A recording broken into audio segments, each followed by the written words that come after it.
Welcome to Rules and Ramblings. I'm Maxen. He's Nomad. It has not been 2 months. Stop asking me. This is our third episode of our introduction to factions of Warhammer 40,000. Um, Today we're covering Xenos. The last two, if you couldn't figure it out, the first part was on the Imperium, or second part was on Chaos, or Coaz, if you will. Yes. What? What's wrong? What's wrong? Huh? You don't I don't my, like the way you said that. you don't like my TTS reference? I mean, I did like the TTS podcast reference, but that just reminded me that I have more of those episodes to listen to. I think I've only listened to the con one. Anyway, we're talking about Xenos today, which is the last overset of the factions for Tabletop. There are 8 to cover today, so let's get the ball rolling. We'll start with Votann, which are basically space dwarves. I love Space Tours. I especially love when the Space Tours don't have any lore. Yeah, but they got their first book announced like what, a few days ago? It might have been longer. I don't know. I heard about it like yesterday. I don't know. How long has it been? Like 3 years at least? Been at least 2.5.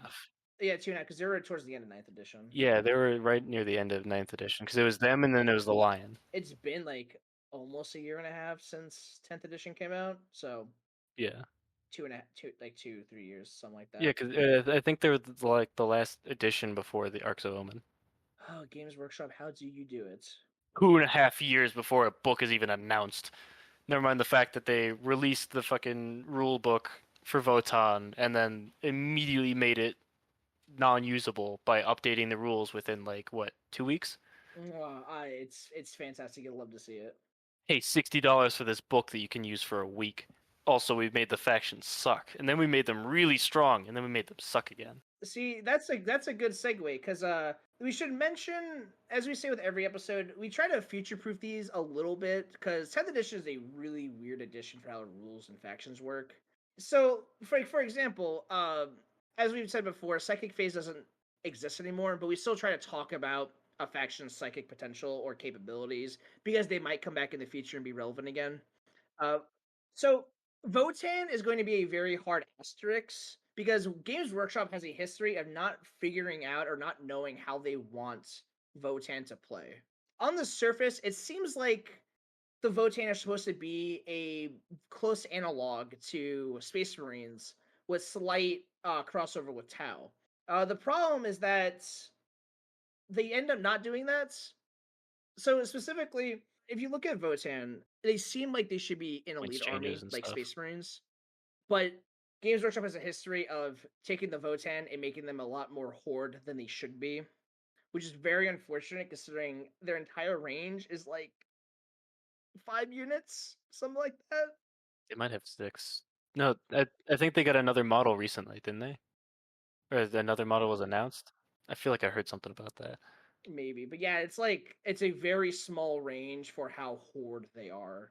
Like Grey Knights has only a few models or a few units, relatively speaking, but they are very elite. So, but this isn't about Imperium; it's about Xenos. So, Yeah, Votann sit pretty middle of the road for Horde and Elite, but that's only because GW can't figure out how they actually want them to play.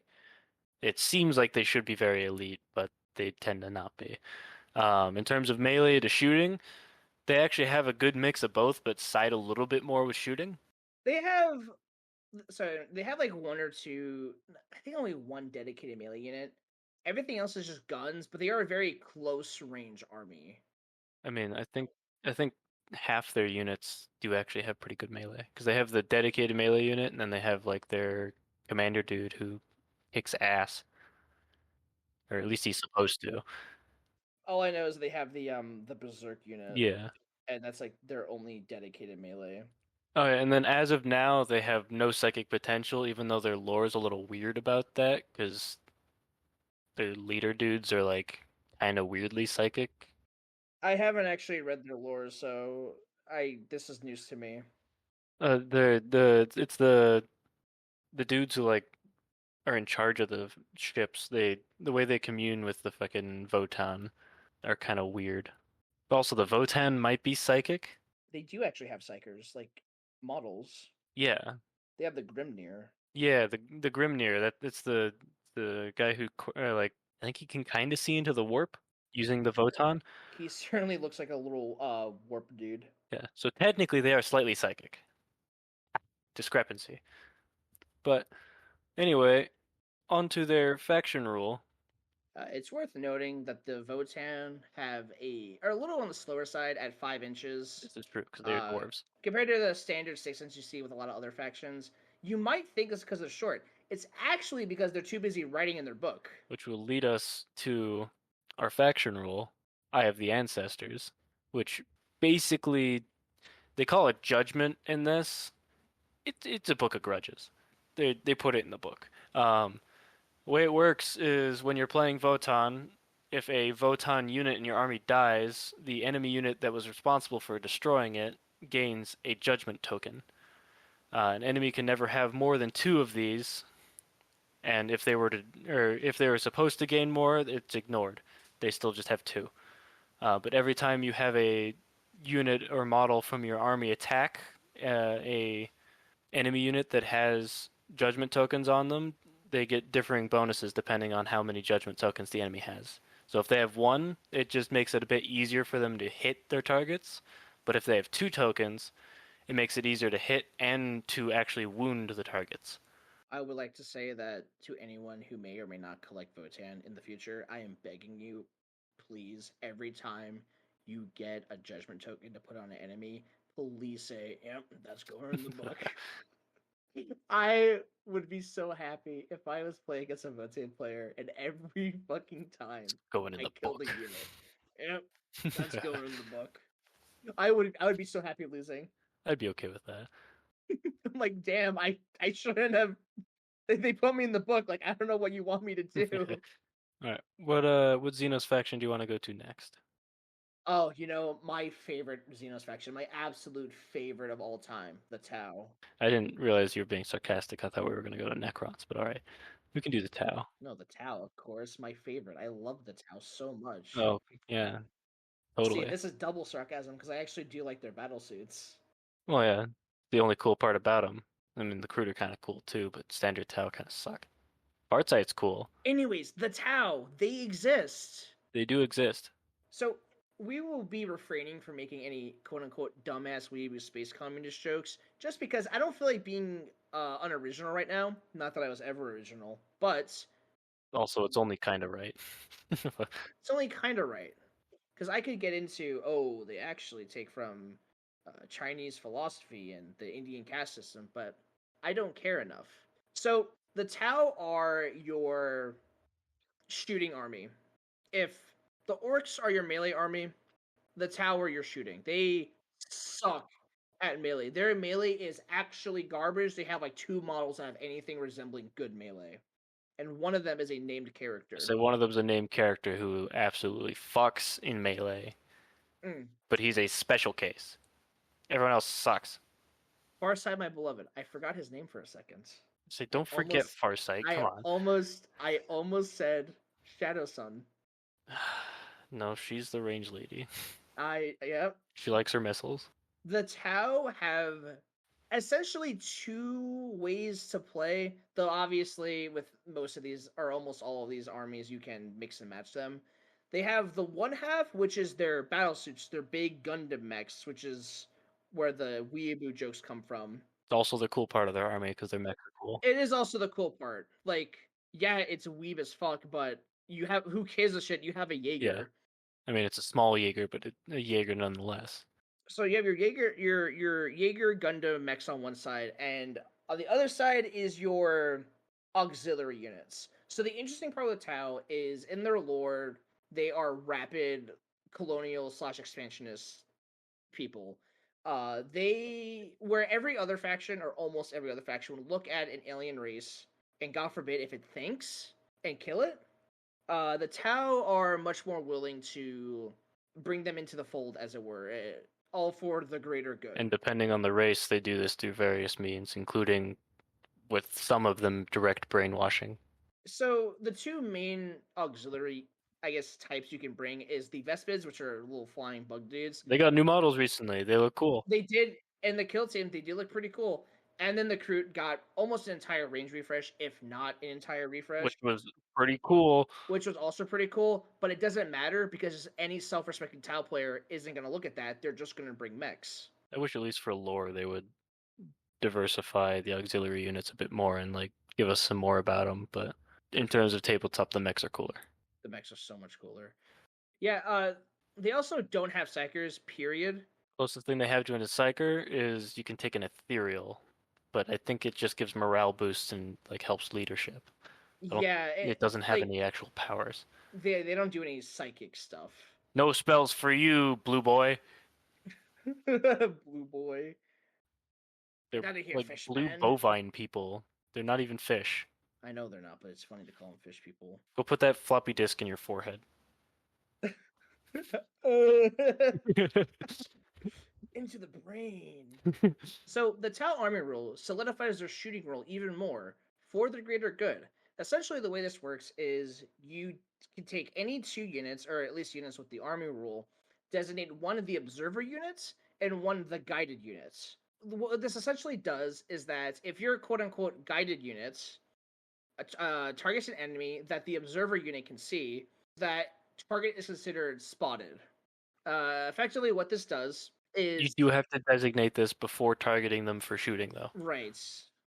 You can't just be like, oh yeah, I picked that one and this guy can also see. You have to be like, these two are designated to be the guided and the spotter, or the observer, and they're targeting that guy. Because there's also a downside to using this rule. Right. So, with your target spotted, when your guided unit makes an attack that targets that unit, you improve their ballistic skill by 1, so it's easier for them to hit. And if your observer has the marker-like keyword, then that attack ignores cover, which means that they don't get that +1 bonus to their AC. The drawback to this is that if your guided unit does not target that spotted unit, their ballistic skill gets worsened by 1. So really good if you really want to focus something down, but if you decide that and then change your mind later into a turn and decide that you'd rather shoot something else because you realize that that was more important, now you're suffering for it. But it makes sense as you've marked a target as the one you need to go after. But last thing I want to say about the Tau is every part we've done so far for each of the like big categories for factions is we have a faction that we advise you to not collect. Tau, I'm gonna put in that category with a big asterisk. There's nothing wrong with collecting Tau as a first army, but the problem that I see with it is, as we said multiple times, the Tau are a shooting army in the sense that they have practically 0 melee. What this essentially means is that as a Tau player, you are not engaging with the charging or fight phase at all. Which might not something that you might wonder what's the problem at first, but the problem is that when you don't ever do engage with that, you don't learn how to deal with it. say if you move to another army after the Tau, and it happens to be an army that relies far more on the melee phases of combat, you don't even know how they work, so now you look like a fool. Well, it's not even that. It's if you were playing as a melee army like Orks or like Rule Eaters, Yeah, you can't even think about or think like how the person using that army is thinking, so you can't even try to position around it. Yeah, you like fundamentally will not understand like the minutia of charging and fighting like those players would, or like any other player who would engage with that aspect of the game. I don't think there's any faction in the game that is shoehorned as hard into its specific role, because they have shooting, and then the only things that can really do any melee are Farsight and the Kroot. And then I guess technically some units have like beam swords, but they suck. I guess as a final addendum to Tau before we can move on, I guess it's worth noting that when you're building a Tau list, as we mentioned, we referred to the ethereals before. Ignoring all the lore stuff and just giving you the details, if you were building a Tau army, you have to decide, okay, am I going to build a list with ethereals, or am I going to build a Farsight Enclaves list where you can take Commander Farsight, who is a really cool model, and B, your best melee. Also, he can duel most enemy commanders in the game pretty okay because he's very strong. Also, if you're getting Tau, don't buy a Storm Surge as your first model. That's a wacky model to get later. That thing's expensive and kinda useless. But I have talked about the Tau enough for one day. I can feel the bile bubbling in my stomach and making its way up my esophagus. We need to move on to something else. Maxen, please save us from here. I guess we can talk about my favorite Xenos faction, the Tyranids. The what? The Tyranids! You lie, because you just said the best. We're talking about the worst one. I said my favorite. The worst one. My favorite. The worst one. Fuck you, space bugs are cool. I fucking hate the Tyranids. They're cool. You've admitted they're cool. I hate the Tyranids. They are dumb and lame. I have cool models, and you admitted it. You know that the Death Leaper is a cool model. He has a trench coat. He's sick as fuck. I'm gonna buy you the Thictor. I'm gonna get you the Thictor. No! I don't want the Neurothictor. I'm gonna make little leggings to put on your Neurolictor. I won't do that. You won't have a choice. I do will have a buy choice. one and give it to you, and I'll glue them on. You won't have a choice. You won't have a choice. The model caused so many issues. And then you couldn't get it anywhere because people were, they're like, oh, look, new model. All I wanted was, the cool model, not the anime girl one. No, I'm kidding. The Thictor. Anyway, Tyranids. Bugs. Space bugs. Dipshit bugs, even. I think they're cool, and he thinks they're stupid because he's a dumbass Space Marine player. What the fuck does he know? By law, I am required to shit on the Tyranids. By law, you have a shitty faction. By law, you are coping. You are literally going to start an Imperial Fist army. So what? Imperial Fists are cool. You play fucking Iron Hands, bitch boy. The best faction. Yeah, mechanically. Damn straight. The only one that matters. Yeah, you kind of go about beheading the rest of everyone else at the end of every edition. Really lost your head when I said that. You have less lore than I do. That's not true. That's not at all true. It is true. Your lore is just getting killed. Sometimes it's killing. Yeah, like when? I mean, the Tyranids were literally used to wipe out the former version of the Votann known as the Squats. Okay, so they're the fucking garbage disposal of 40k. Yeah. I'm not happy with the way GW uses us, but at least we get used. When was the last time the Iron Hands did anything, huh? Cadia, that's it. The last time you got mentioned. You weren't even at Cadia, dumbass. Yeah, you weren't even there. Also, but that was the last time they were brought up. It was the 13th Black Crusade. Because they made Medusa was attacked. because they made a very brief appearance through the Indominus Crusade. Fuck off. Pharaohs crossed the Rubicon. Anyways, what the fuck is a Tyranid, and why do they want to eat me? Cool big space bugs, they're hungry. They need your biomass, but also like your metal and minerals and stuff. They eat like the crust of the planet. Some people think they don't. They're wrong. Don't let them lie to you. It's in books. It's proven. But anyway, in terms of Horde to Elite, they actually side a bit more Elite, because you'd think that they'd be more Horde, but any Tyranid player that builds a massive Horde army for them is, one, a masochist, and two, playing them wrong. Or just they've been collecting for a long time. Or they've been collecting for a long time.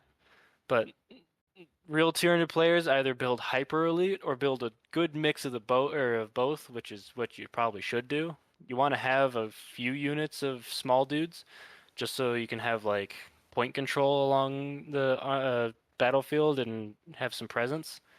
But you also need your big beasts and monster units and cool stuff like the Northern Emissary to maintain the control of the map and also be able to, stand a chance at fighting anything, including Space Marines and their bullshit fucking Redemptors, Dreadnoughts. Huh?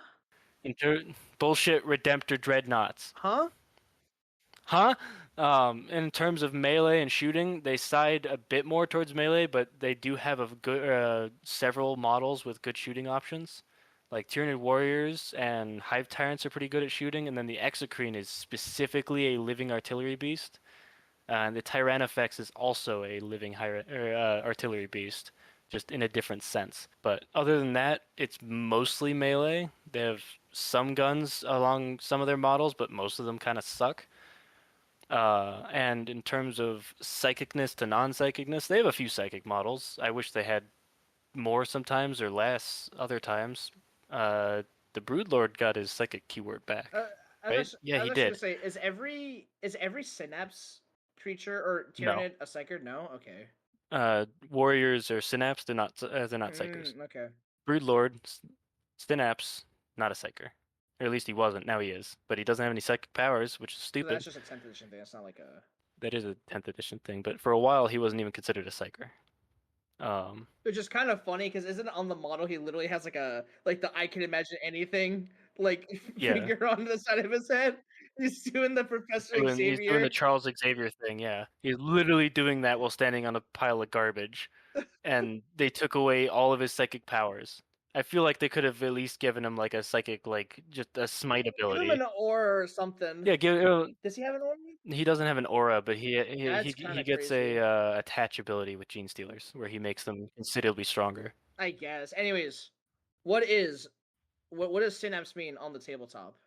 So Synapse on the tabletop means that you have certain units within your army that are known as Synapse units. It'll be a keyword at the bottom, or under keywords. Basically, within a few inches of those creatures, most of the time it's six. If you have a warlord and you give them a certain thing, or I believe there's also an enhancement that can do it, you can increase that to 9 inches.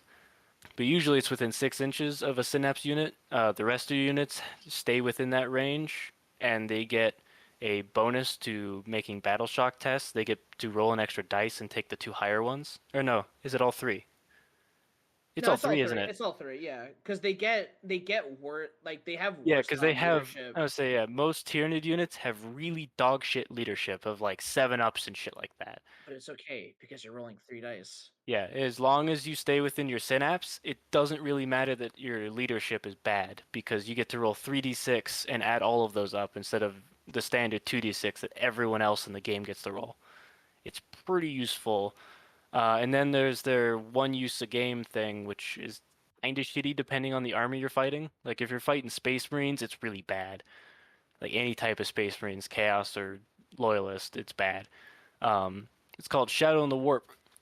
As long as you have a unit alive that has the keyword for Shadow in the Warp, most Synapse creatures, I believe, have it.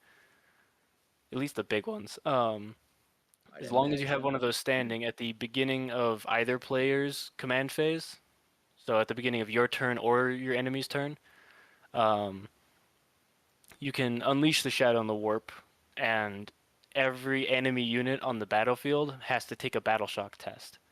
Is again, I know we're talking about the tabletop, but like I gotta ask: is the Shadow in the Warp like a thing that can just be activated? Because I know like what it does No, in when they invade a planet, and it's like Yeah, they cut in off. real lore, it's an active effect that's always on. It's just kind of something they generate by being in the Right, area. but they can't like like when they make planetfall, they can't like Shadow in the Warp and make everyone scared. No, they kind of it just builds up over time while they approach the planet. Like within like if they're like a month out from a planet, some people like psychers and stuff will start to feel a little weird, and then within like a week out, everyone on the planet's kind of freaking out a little bit because they can feel it. It's just like a pull on their soul a little bit. Right, yeah, because yeah, warp stuff. Okay, I was just like, because I had never heard of, because I mean, obviously I know the whole like, oh, we can't get a message out, but I didn't know if like, could they just roll up on a planet and they'd be like, I think some of the psychic units in Tyranid, in the lore at least, can kind of do this army ability where they can like concentrate it a bit to really fuck with psychers, but only some of them can do it, and they don't use it a lot because usually the psychers have already gone mad from the general Shadow in the Warp because there's not enough psychers that are strong enough to just withstand it. Because like astropaths trying to send messages through this shit go fucking mad. oh yeah, Like I know, like in Devastation of Ball, they had that astropath try to send a signal, and then he accidentally didn't he get like possessed or something. he didn't Like, get possessed, but like he started like bleeding, I think, out of his ears and shit. uh, Or no, I think it he got like a psychic backlash, which mhm. really fucked him up, and he could like feel the fucking hive mind in his head, and it's not a good feeling. His ass is not Yeah. Tigurius. Tigurius is the only person who has ever peeked into it and lived, So and it's, the it's swarm like lord or the swarm hates him for it. So whenever he's on a battlefield, he's targeted specifically by Tyranids if they're present, because he's been basically marked for death by the hive mind. Um, anyways, enough lore. I hate reading. what foul Xenos do you want to cover next? I mean, I guess we might as well get Genestealer Cults out of the way. I feel like we should leave them and maybe touch one of the fucking other No, dudes. because I'm dreading talking about Genestealers, and I just want to get them out. I want to be done with them. All right, fair enough. So I won't beat around the bush. Genestealer Cults are going to take our Xeno spot for please do not collect this army as your first army. Not for the reasons as we did for Knights and Chaos Knights, but because they are, unironically, with the most expensive army to collect in the game, bar none. Like, not even the second most What about expensive orcs? army. Orcs are not nearly as expensive as Genestealer Cults are. Genestealer Cults are absurdly expensive. Hmm. Good thing I never Admech, got into not them. as expensive as they are. I don't know, man. Dude, listen, AdMech has Warhammer a bunch of issues. Warhammer did the math. They did the math. I will send you that link. All right, They did the math. I'll believe They you. are extremely expensive. They are a bitch and 3/4 to paint. And they are one of the hardest factions to play. And we try to avoid, at least when we can, avoid talking about like relative strengths because they change frequently. Genestealer Cults are consistently have a very high skill ceiling and floor, and they tend to do good, but their win rates a lot of times get like skewed because a lot of people playing them are really bad with them because you have to be good in order to win with And Genestealers. beginning of 10th edition, they were top of the line. Like nothing could beat them.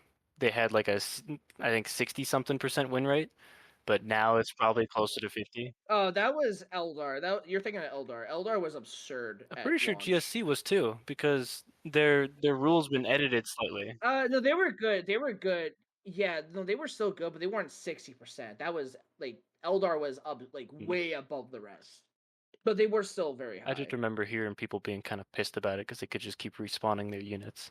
So the Genestealer Cult is a very horde army. Whereas the Tyranids are deceptively horde that lean more towards elite. Typically, Genestealer Cults are very in your face about how horde they are. Their models, even their biggest models, are still relatively very cheap. You need a lot of them, hence why they're so damn expensive. But this theme of them being this, uprising of just regular dudes or regular in quotations coming out from every corner and crevice of a hive world plays into their army rule, cult ambush. The way the cult ambush rule works is every time a unit with that ability is destroyed, you roll a dice, adding one if it's in the first or second battle rounds. If you get a 5 or higher, you essentially replace that army. You give them the identical loadout, and you put them in cult ambush. Basically like a deep strike zone off the board. It's very wordy just to say replace the unit, but once you have this replace unit, you put a marker anywhere on the battlefield more than 9 inches away. So yes, like a deep strike, and then you can set them up in that point. So that kind of plays into the difficulty of playing Genestealer Cults. Is positioning is key because if you're playing as an army with a lot of movements, they can very easily get into those ranges and get rid of your cult ambush markers. Because 9 inches Yep. is a lot. It is not hard to get within 9 inches of anywhere on the board. So like Drukhari, Slanesh demons, anything like that is known for being very fast. It, you're gonna have a bad time unless you're placing these ambush markers in your spawn, and even then they might still reach them. Um, yeah. So the Genestealer cults are fundamentally like mutated people or genetically modified people. So as such, they tend to be on the shooting side. They are they're relatively very fragile. Uh, they can't get up close like a space marine. That said, because of lore stuff that I don't know or care about, they do some weird experiments with Genestealer cult members sometimes and make like Tyranid splice stuff. So you have units that are melee focused. You can literally bring Genestealer models from Tyranids into your Genestealer Cult army. As for their psychic capability, Yeah, it's a singular model, and that thing is basically your best melee unit in the game, other than your Patriarch, which fucks. I wonder if the Patriarch gets psychic I was powers, gonna say, speaking even of though the Broodlord Patriarch, doesn't. Genestealer Cults are also an army that does not have much psychic potential. I'm pretty sure they have some on the tabletop, but They have at least a guaranteed Psyker model. I'm looking into the Patriarch right now. it's not much. It's the lady with like the psychic hood, and she's got like the little Gene Stealer thing on her face. I know she's a Psyker. No, the Patriarch does not have psychic powers. But I think that's all I have to say for Genestealer Cults. Again, I mean, I can't tell you what to do, but I have to highly warn against collecting this army as a new player or a new hobbyist. That's all I have to say for Genestealer Cults. What should we talk about next? I mean, we should probably get the elves done with. Question is, which one do you want to start with? Which elves are you feeling today? I mean, you want to just get Eldari out of the way so you can get two of them in one. Aeldari, the Space Marines of Xenos. I've been waiting on that joke. I've been waiting on that I joke. mean, that's fair. Aspect Warriors are basically like smaller, faster Space Marines. So, Aeldari are a very peculiar faction. They are the Space Elves. Sometimes you'll hear people call them the Eldar. It's a copyright thing we won't get into.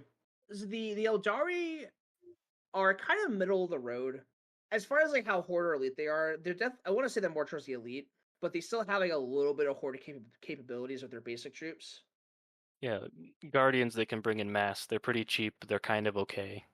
I think a little bit better than Guardsmen. I would certainly hope so. It'd be kind of sad if they weren't. It would be. Uh, the Eldari playstyle for the rest of the elves, I should just get that out of the way. But Eldari specifically are very interesting. They are I want to say they're the fastest army we've talked about yet. Also, technically, we were talking about craft worlds. Right, Craft Worlds, Astroyani, whatever. I hate that I know that word. I hate that I know that. I mean, it's not too hard. It's just their god with an eye. Right, Assyrian. I didn't even know that. I didn't even know that. Yeah. Oh, he's one of them. He's like the over god. The Eldari are a very fast army, but they are very fragile. They are the closest we've gotten to glass cannons yet. They hit really good. At least for the most part, I think they hit pretty good. But they cannot take a beating. Most of them have one wound. They tend to have a lot of like movement shenanigans to help them get around the board and in and out of cover. But generally speaking, you probably want to play the objective, and that's how you win. I wouldn't rely on killing the enemy like you would for other factions. That said, I made the Space Marine comparison earlier, and that was a joke, but I really meant it. Compared to some of the other factions, especially when it comes to elves, the Eldari are really good at specializing. So if you build a list and you're like, damn, I really want to cover like dealing with like, infantry, or I want something that can hit a little harder, the Eldari have their aspect warriors, and they essentially do what Space Marines do, where they are your Swiss Army knife. They are your right tool for the right job. So most of the Eldari units are more shooting focused. Again, because they're so fast, they do pretty good in close range. But they definitely move a lot towards melee with their aspect warriors. Like half of them are almost exclusively melee. Yeah, like Striking Or at Scorpions, least close range basically shooting. exclusively close range stuff. Howling Banshees, close range. Diving Hawks or whatever the fuck they're called. Swooping Hawks. Swooping Hawks. I think they are slightly ranged, but I can also do close. For a faction that where every member of their species is supposed to be a really good psyker, they, because of lore stuff with Sladesh and all that, they do not have many psykers in their army. They got like They two. have they have a few. They have the Farseers, the Warlocks. Um, Bone Singers. those aren't models though. Are they models? I think there's a Bone Singer model because I think they can fix Wraith constructs. Oh god, now I have to know. I'm pretty sure. I know there's a Bone Singer model. I'm pretty sure. Oh yeah, huh? Bone Singer.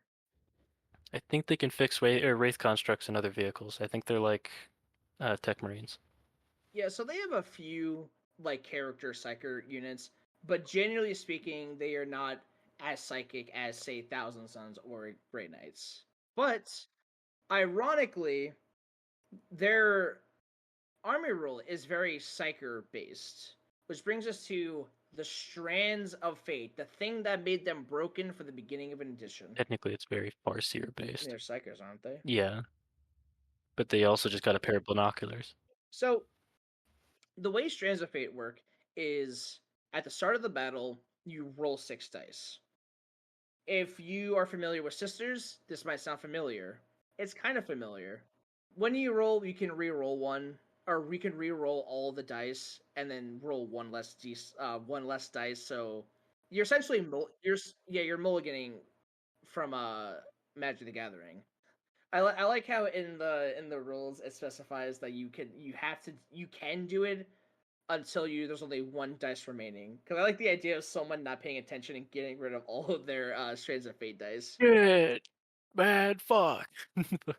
So after you roll these dice, they go to the side, and they're now your Fate dice pool. Once per phase, before making a roll, like basically any roll, advanced, battle shock, damage, hitting, saving, just about any roll you can make. Doesn't list feel no pains. Or did you feel no pains kind of as a save? Feel no pains are not a save, so you can't do it for feel no pains. Can't do it for feel no pains. Very Can't do it on command. okay, dude. So, and this is where we bring in the miracle dice mechanics from Sisters. They work pretty much the same way. I think the only real difference is how you get them. I don't think you can get any more fate dice. Well, sisters, you have plenty of ways. Can you? No, you can. You like units. Like I think the Guardian, like their basic troops, if they're on objective, they get the farm fate dice for you. See, that makes more sense as to how this rule can be good. So if you only have 6 for the entire game, it seems kind of shitty. Well, no, because it's also severely nerfed from the start of 10th edition. At the start, it was 12, Holy and shit! you weren't you. It gets worse. You were not limited to once per phase. No wonder. No fucking wonder. Wipe the enemy board on the first turn because you used all 12 of your Yes, that fate is dice. what they were Yeah, doing. That was how they got fucking a alpha 60% win strikes. rate. They were alpha striking by just having all their dudes roll, and then you just have them all make the charge and do max Fixes. damage. Fuck you, Eldar players. So yeah, basically you take a dice from your dice pool. Whatever value you rolled in the beginning, or whenever you would roll for it, you supplement instead of rolling to see what you would get, you just put in that dice. You're like, oh, if you're hitting on threes, oh no, actually I just got a 3 or 4. If you're wounding, oh, there's a devastating. Take 6 damage. You do have to do it before you roll any dice for what you're rolling for, though. So you're automatically like, hey, I'm using this fate dice for this one roll, so I know this one succeeds, and then you have to roll the rest of your dice without modifiers from the fate dice. So back to our future proofing thing, I'm taking a huge gamble with this and hoping and praying that they come back. In the Eldar Index, now Index, soon to be Codex, there is a sub army within the army called Harlequins. Technically, there's 2 sub-armies within this. There's also the Ynnari. There are 2, but nobody cares about the Ynnari. We're talking about Not anymore. the Harlequins. The Harlequins are cool little clown elves. They're the only elves I actually like. I do not like the other elves. Hey, that's not true. You forgot one thing about the craft rules that you do like, that we both enjoy. The wraith constructs are cool as fuck. Right, I totally forgot. Because of weird elf death, not actually dying stuff, some elves get put into what's called a wraith construct, which is just their robots. They are cool. Yeah, I like robots a Yandin. piloted by elf souls. I like a Yandin because they're all wraith constructs. It's the best it's the best one. So, I'm moving from Craft World Eldars. We'll talk. So, I guess we can just get into the Ynnari really quick, touch on it, even though I don't think they're ever going to be their own faction. No, The but Ynnari, I think they are an army rule, but they are technically a sub-faction within it. So I don't actually know how the Ynnari play in Eldar right now because literally nobody is touching them. Well, yeah, because they're kind of useless. But the whole point is that they can take from all three of the other elf armies. So they can bring Harlequins, they can bring Craftworld, and they can bring Drukhari. So if that sounds cool to you, I don't know, pick up like a Ynnari model or something, or the Enid. Get a Yvrain, Yvrain that's the name. and a Unid. Enid's the god, isn't Yeah, aren't they? there's Yvrain. Yeah, Unid's the god of death for Eldar. Yeah, get a Yvrain and a Yunkarn. So to the faction that may exist in the future or may never exist as its own thing again, the Harlequins, funny little space elf clowns, honk honk. They're kind of weird. They don't. We're gonna have a thing where the Aeldari are fast glass cannons, and then the Harlequins are more fast glass cannons, and then Faster, yeah, glasser and then the cannons. Drukhari are faster glasser cannons. Yeah. The Drukhari part might not be entirely true. The Harlequins though are faster and more fragile than Aeldari. I mentioned the Eldar get a lot of like movement shenanigans. Harlequins get a lot of movement shenanigans. That is, be They're fast, thick. eat ass, smoke grass, that kind of thing. Also, Craft Worlds get vehicles. Harlequins, they don't. They get like Harlequins speeders. as a yeah, well, that's a bike. Harlequins don't get any tanks, and they don't get wraith constructs. Yeah, they are At least if entirely they become fast. they're an entirely infantry-based thing, and they can get like speeders, I guess. Also, Um, Harlequins suck to paint. If you get Harlequins, I'm sorry for you. they do. You have to paint checkers. I think that's all I have to say for Eldari. So, with that out of the way, I guess we should probably take on the last of the elves before we can move on to the fun stuff. So, the Drukhari, also sometimes called the Dark Elves or Dark Eldar for similar things with the Eldar stuff. Officially they are the Drukhari. They are space Dark Elves. They love slavery and turning you into chairs. We'll talk about their army rule first. So, coming into the whole torture thing, not just torture for thee, torture for me. Their army rule is called Power from Pain. Essentially, the way this works is, depending on the size of the game you're playing, at the start, you get a set amount of tokens. Generally speaking, in a typical 2,000-point game, this will be 3 pain tokens. Each time an enemy unit is destroyed, you gain a token. Every time they fail a battle shock test, you get another token. You put these tokens to the side, physically or on a piece of paper or whatever, and then you can use them at the start of your movement / charge phase or your shooting / fight phase. What you do with them is really simple. If it's movement or charge, you can re-roll the advance or charge rolls for that unit. If it's shooting or fight phase, then you can re-roll the hit roll. And if you're re-rolling a melee attack, you can improve the armor pen of the attack by 1. Pretty simple, pretty straightforward. Drukhari, the way they play, is similar to Harlequins in the sense that you are very fast, you're very fragile. The main difference is that Drukhari are really good at killing infantry and not much else. So typically speaking, if you can't just kill all their infantry because they don't have any or they're just not enough, You play the objective. you play the objective. You go for those primaries, you go for those secondaries, you stay alive. Drukhari typically, they are another kind of, because of how fast they are, they're kind of like zipping in and out.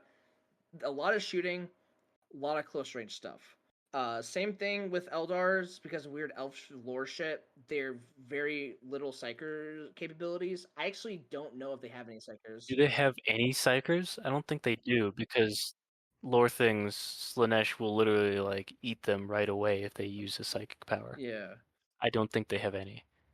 I think the closest they get would be like homunculus, but those are just torture wizards. Speaking of homunculus, the Drukhari have 3 flavors you can choose to run with them. You can mix and match these or entirely dedicate to one aspect of them.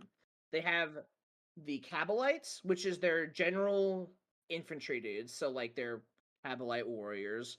Some of their characters, like their Archon, I think is a Cabal. Yeah, I think the Archon is a isn't it Incubus Archon? No, No, it's it's just an an Archon. Archon. Yeah, and then the elite versions of the Kabalite warriors are the Incubus. Incubi is worth knowing. Incubi are, I believe, entirely melee. Yeah, I think they are only melee, and they are the, or is it the Archon that has the 2-up save until it gets hit? Um, I think it's possibly. the only thing in the game that has a 2-up invul save or it's one of two, because I think Makari still gets it. Um, Makari is so fucking. I I love love that little Makari. guy. Yeah, the Archon is like the high commander unit of the Cabal units, and the Incubi are like the big boy shock troops that absolutely fuck shit up, and then you got your standard like or Cabalite warriors. Oh, I should the Kabalite units also tend to run in transports. So like I think it's the Mm. Ravagers and the Raiders are what the I thought the Drukhari get. Witches also did that. It's whatever's. I don't think so. I think they have weird stuff where they just don't do it. But like whatever's on the combat patrol, which if you're going to collect Drukhari, buy 3 of them. 3 combat patrols. At, maybe not 3, at least 2, maybe 3. Their combat patrol is very good, especially until they get rid of it and swap it out with some fucking dog water. But yeah, uh, next up is the Witch Cults, which are also hyper fast elite infantry, but they're slightly more elite just in general. They don't really They're have like a chaff unit, they and are they are for anti-infantry.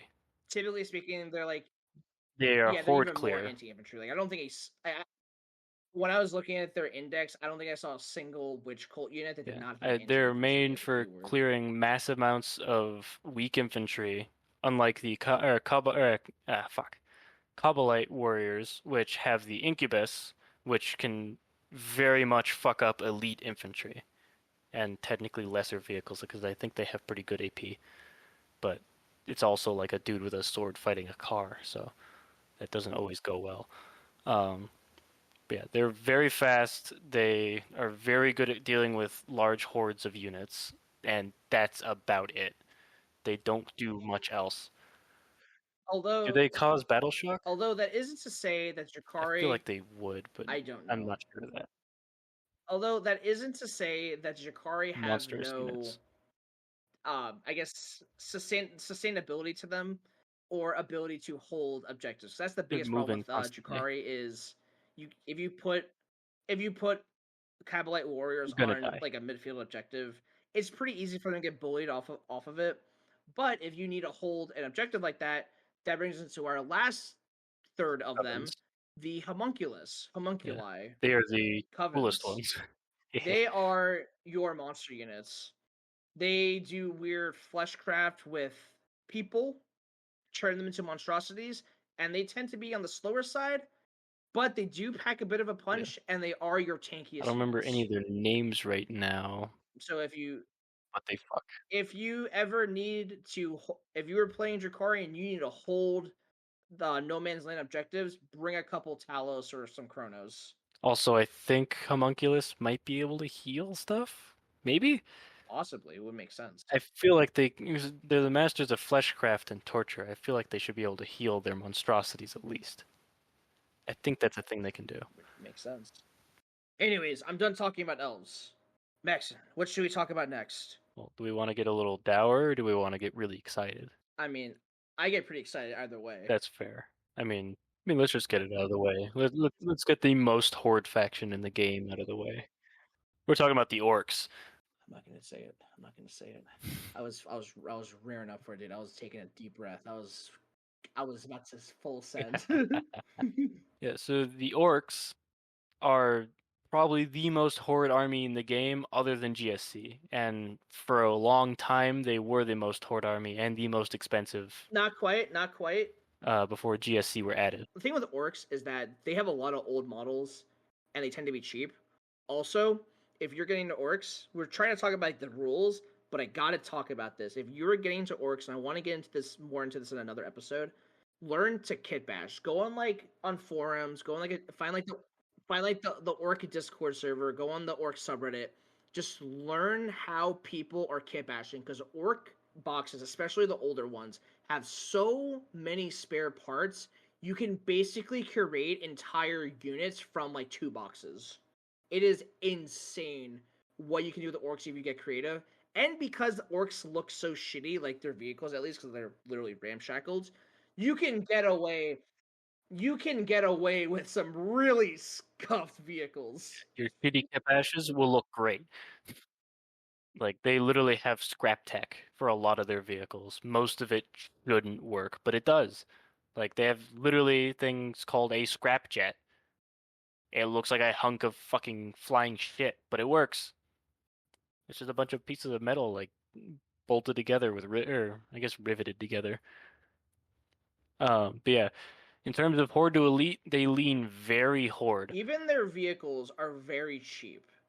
Yeah, Like they're they can bring a lot of them. now you can go you can get some extremely elite stuff Yeah, if by you're getting bringing like a like Gorkanauts Stampa. and Morkanauts and Stampas and Please shit, do not bring any of don't do those. that. Do not do that.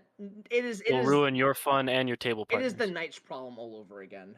Orcs are supposed to be the boys, They and are you the have green some tide. or you have some big orcs like your fucking your war bosses or your Gazkul or just a big ass squig or squiggoth. But you want to have a lot of green boys on the battlefield. That's your main bread and butter. You need model mass, you need model density, because you're not as weak as the elves, but you have a lot of small dudes and they're gonna die. So you need a shit ton of them because that's your entire thing. You have more than the enemy can kill. Now, Also, having besides a bunch of them helps shoot a bunch. yeah, besides just running a bunch of boys, some other ways you can play your orcs is like we said before, you can run a bunch of vehicles or walkers. Death Um, Dreads are cool. Death Dreads are cool. I like the Killicans.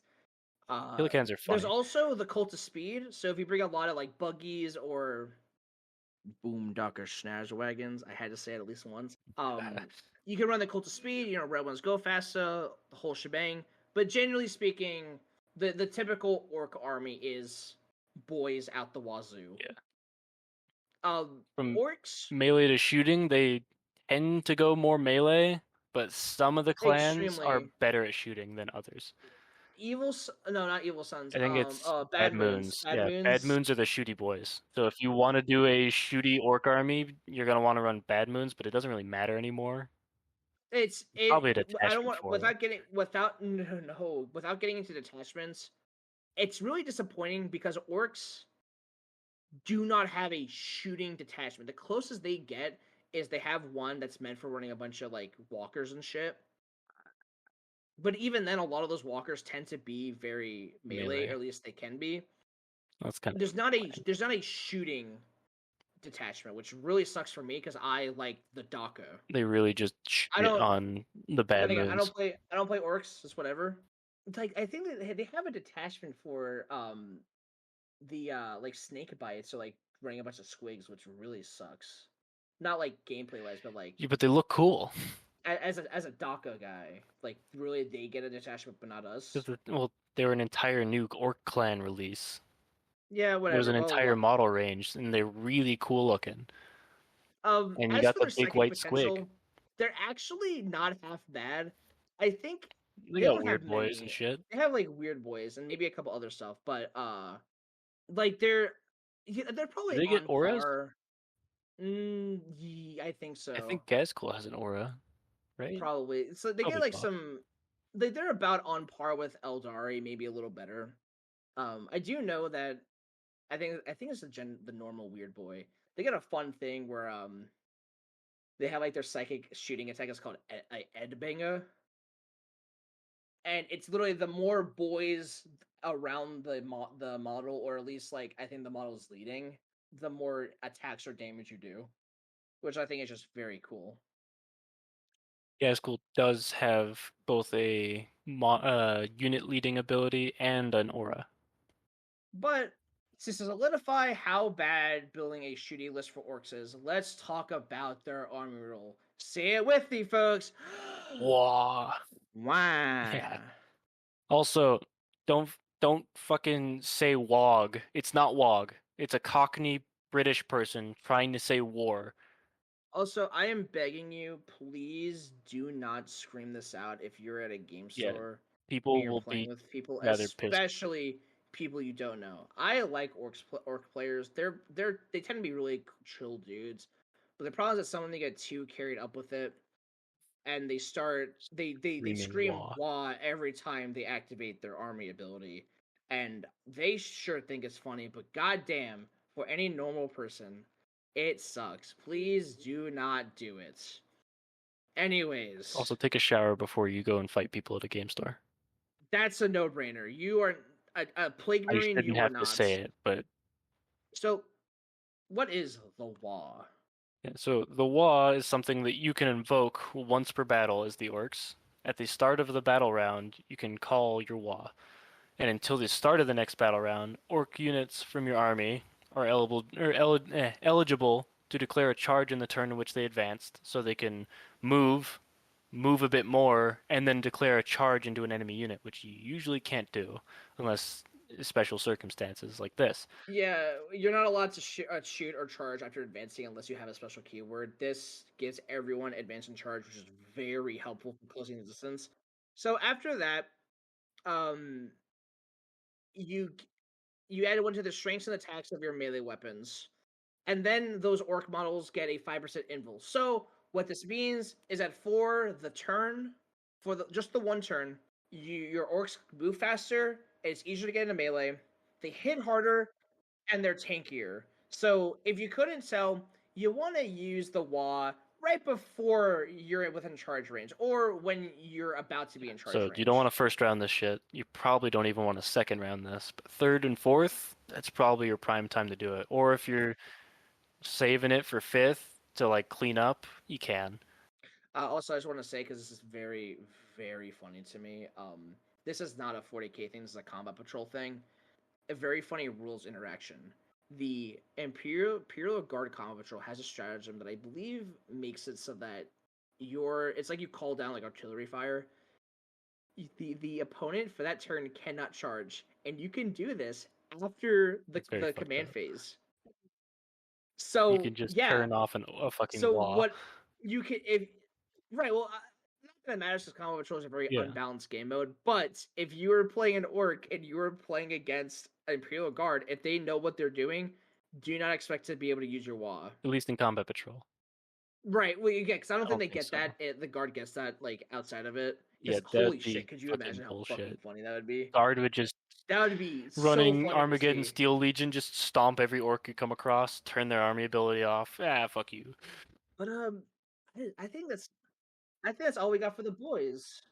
Yeah, there's only one faction left, and oh boy, is there a bit to talk about. To end us off, let's talk about the best Xenos faction, the Necrons. I love my sad little Egyptian robots. I love them so They're pretty much. cool. Treason, my beloved. So the Necrons are, without getting into lore stuff, as I said, Egyptian undead robots. That should be enough to sell you on the faction as is. But if not, let's talk about them a little bit. They are very hard. They don't have a lot of elite stuff, but the elite stuff they do have is very elite and very expensive. Taking monoliths, I don't know if they have obelisks still. They might have removed Their obelisks. You have their monoliths still. leader Zarak, the Silent King, Sits on a giant pyramid. massive and very expensive. But everything else tends to be way on the cheaper side. Well, they also have the Also in a Catan. list, Katana are also not very expensive, like a couple hundred Really? points. Hmm. Hmm. How much is an annihilation barge? That one of the Oh, expensive ones? not much. Really? Um, Because that thing destroys things. yeah, let me look it up. Oh, Annihilation So I know Barge. Zarek's like what, 600 points? He's a hefty bit. 105 points for Annihilation Really? Barge. Holy shit. Yeah, let me check the Void Dragon, 'cause I think the Void Dragon's I most think the Void expensive than Dragon's like the Demon 400 Shard. Show the because he Void Dragon. destroys things. 290. So yeah, like 290? Primarch. Yeah, like Primarch. Okay. I don't know if the Just less than Primarchs could Primarch. beat the Void Dragon in tabletop. I don't know, The but Void Dragon does some nutty so stuff. yeah, their elites are very elite, but everything else is relatively very cheap. Yeah. And a typical list, you will want to bring a bunch 40 to of 60 warriors. it depends on like where the meta's at, because like right now we've gone through like 3 or 4 different detachments are the meta, but generally speaking, bringing a bunch of warriors or immortals is not a bad Yeah. idea. Necrons are also very, we haven't talked about this a lot, but Necrons are very character heavy. Necrons have a lot of characters. They can all do different things, and it is very important to effectively utilize them. A lot of Necron characters can be, so typically speaking, you can only have one leader attached to a unit, with some exceptions. But Necrons are one of those where like half of their characters can attach to units that already have like an overlord. Yeah, because I think overlords and like the chronomancers or whatever can also attack. Like any of the basically like techno wizards of the Necrons can attach to a unit that already has overlord or It's like overlord a adjacent. overlord, or I think Royal Warden is like the lieutenant of Necrons. Yeah, and then you can attach any of the basically techno wizards to those same units as well, so you can stack up with 2 command models on one unit. So the Necrons are very slow, like 5 inch. There's Votann Death Guard speed, relatively very slow, and you're doing a lot of shooting with them. Obviously, there are exceptions like Scorpic Destroyers. Yeah. The Destroyer models tend to be a little faster because they're also the melee units of the Necrons. I guess it's also worth mentioning. Necrons have a couple like sub factions, like subgroups of models that you can choose to spec into. There's the Destroyer Cult, which are your typical most of your melee units. The Scorpic Destroyers. I can't remember the name, like the Ophidian something something or other. Um, there's the Canoptech, which is a lot of the Necron like drones. So Canoptech raids, Canoptech Doomstalkers, Canoptech Scarabs, that kind of stuff. Is the And Doomstalker the then tripod thing? yes, That thing's cool. and then that is very cool. I really like it. And then just everything else. So as for the psychic potential, they are zero psychics, no psychic stuff going on because Necrons don't have souls, so they can't do psychics. But Necrons Yeah, are straight weird. up magic. Necrons are weird in the sense that in the lore, their technology is so advanced that it looks like magic. And the way it's expressed on the tabletop is a lot of their characters that do plasmancers, psychomancers, chronomancers, other mancers. I don't know. There's a bunch of them. I think the They, Plasmancer is the big damage dude, right? I have no idea. I'm pretty sure They he do stuff fucking that destroys shit. is practically identical to psychic abilities. They're just not called psychic abilities, and they don't get the psychic keyword. So they're not psychic, but they're pretty psychic, if you know what I'm saying. Fucking techno wizards. But that's not where the good news ends, because they have a very fun army rule: reanimation protocols. What this is that at the end of your command phase, each unit from your army, of course, it has the ability, activates its reanimation protocols. What this does is you roll D3 wounds. If you're not familiar with what D3 wounds means, roll a 6-sided dice divided by half, rounding up. So 1 to 2 is 1, 2 to Three or to no, four 3 to 4 is is 2, 5 2. to 6 is 3. Yeah. Um, and then like there's some units get like a special, like they can add more to this or like get more backs. But basically, you roll a d3 and you get that many wounds back. What that means is if you have a unit or model that is damaged, you give them back wounds until they're full. Once they're full, if the model or the unit is missing any models, you start bringing those models back. So in practice, let's say you have a unit of Necron warriors and you lose 5 of them. Or like 10 warriors, you lost 5 of them. In your command phase, you would roll a d3. I'm actually gonna roll a d3 right now. Okay, not that. I got a 5, so that would be 3 wounds. Each Necron warrior has 1 wound, which means that you bring 1 warrior back, bring another warrior back, bring a third warrior back. So that's the joy of Necrons, is that They get back up. yeah, a lot of them are pretty fragile, but they don't stay dead. Also, the ones that aren't as fragile heal every turn. Right, because I think the Catan shards do not. Yeah, Catan shards do not get reanimation protocols, but they might have a But way to heal. okay, all the techno wizards are collectively known as cryptex. I had forgotten the word. I am That's looking at what. the Plasmancer Yeah. data sheet. I wanted to see the keyword as well. Yeah, they have the Chronomancer, the Plasmancer, the Psychomancer, and the Technomancer, and then they have two actual named character versions, including Orc the Diviner, which is a Chronomancer, and Illuminor Zeraz, which I believe is a Technomancer. I should say, if you were getting to Necrons, which you absolutely should, fantastic army. Do Read the Infinite Divine. read it. Okay, not even just if you're at all interested in 40k, please, I'm begging you, read Infinite and Divine, or better yet, listen to it. You can get like Definitely listen to it. you can if you have the option to, like if you have Audible, whatever, please listen to it. It is fantastic. The narrator Cannot is recommend it very enough. good.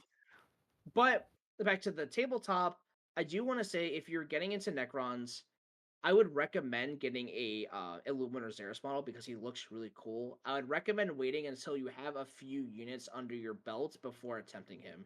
He is a very difficult model to build if you are new. I had a friend. We have a friend who was our resident Necron player who built a Void Dragon and then immediately went to Xeras and was bitching the entire time about it, and I had to listen to that. And then a few months later, I got my own Xeras because I have a fledgling Necron army I'm working on.